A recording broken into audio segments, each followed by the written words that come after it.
We are back here on Girl Talk, and I'm coming to you from Custom Audio Video. They have a beautiful showroom here in Bluffton.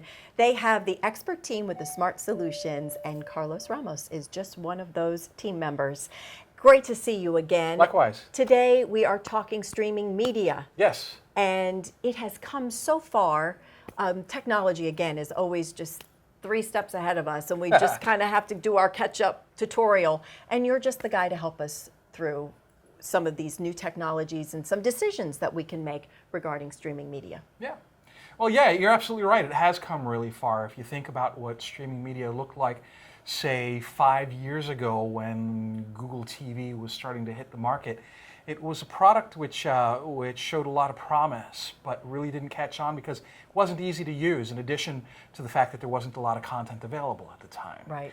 And the streaming aspect of it was not so much, but yeah, it also had to do with internet speeds. Right. It was a new technology. New technologies always take a little while to really pick up and get rolling. Right. But now you have a lot of different devices that allow you to do streaming media. And what we mean by streaming media is anything from movies, including old and the latest movies, to television shows, to music and sporting events. So you really have a lot of content available to you, and you see a lot of people really going that direction. In fact, in some ways even precluding some of the old forms of getting media, such as cable and satellite TV. yeah.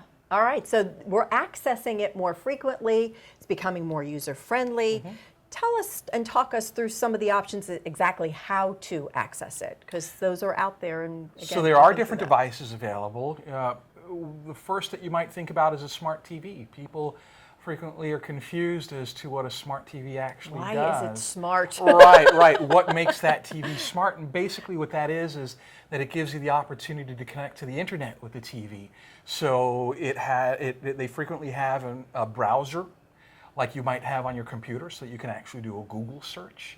But they will also have apps on them for, say, things like YouTube and Netflix.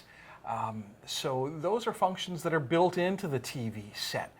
Then you also have devices like Apple TV and Roku, which are extremely popular, and they do similar things as well. What are the benefits of one over another? Why would you choose, say, an Apple TV over just using the smart functions on your smart TV? Well, smart TVs sometimes don't do software updates. If they do software updates at all, it's for a limited period of time after the TV has been released. And once that period of time is over, the software updates are no longer being done.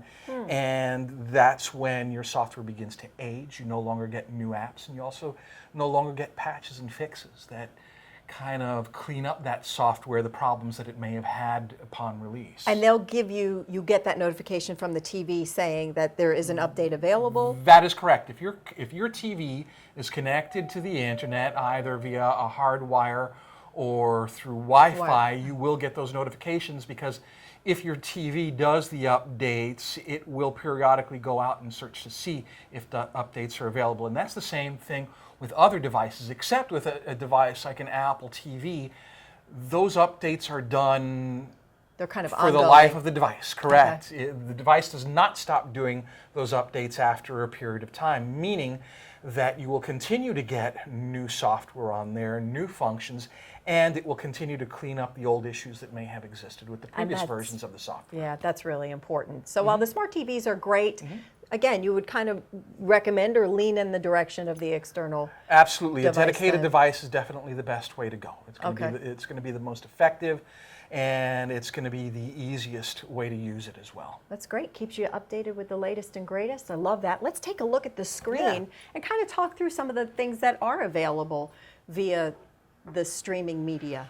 So here we're actually taking a look at an Apple TV interface, and if you take a look here, you see everything, as I'd mentioned, from movies to TV shows. You see Netflix, you see Hulu, you see different versions of HBO, Showtime, you see sporting events, and live sporting events are available through streaming media as well. So you have ESPN, you have MLB.com, and while you do have these live sporting events available, a lot of the blockout rules that exist for broadcast TV exist on this as well, but recent legislation has kind of pointed to the fact that some of these blackout rules are starting to come down. Ah, okay. That's going to make a difference for some sports fans out there. Absolutely. Great things for the kids. I mean, Yeah. these are, and most of these are subscription based. Most of them are subscription based. Some of them you go and you purchase per movie, let's say. Right. Music We do that a lot. is, you've basically got iTunes up here because this is Apple TV. You've got iTunes, so this is going to work a lot like iTunes. You can purchase songs, you can purchase albums, but in the same way that Netflix works where you have a monthly subscription, that's what you would have here, and you would have all of your Netflix content available through there. All right. This is, I mean, great stuff. It really broadens your viewing opportunities when you're doing the streaming, and again, I think the cost comparison. It's very inexpensive. I know the Apple TV itself, the device itself, is maybe $100. That's or exactly something what like it is. that. It's $99.99. Right.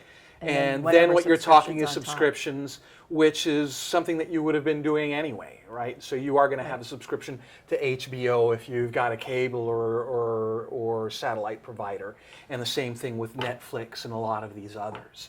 So great. it's basically a one-time cost for that device, and then what you normally would have been paying for subscriptions anyway. Yeah, and you can kind of pick and choose what you want, where your viewing habits lie, and just kind of an unlimited access. Yeah. To what's out there in the cloud. I love it. Yeah. As always, Carlos. Oh, and as far as the internet speed and all that, if people are having a hard time with that, they can contact you all as well. Absolutely. To kind of make sure things are running smoothly so that you have the best connection.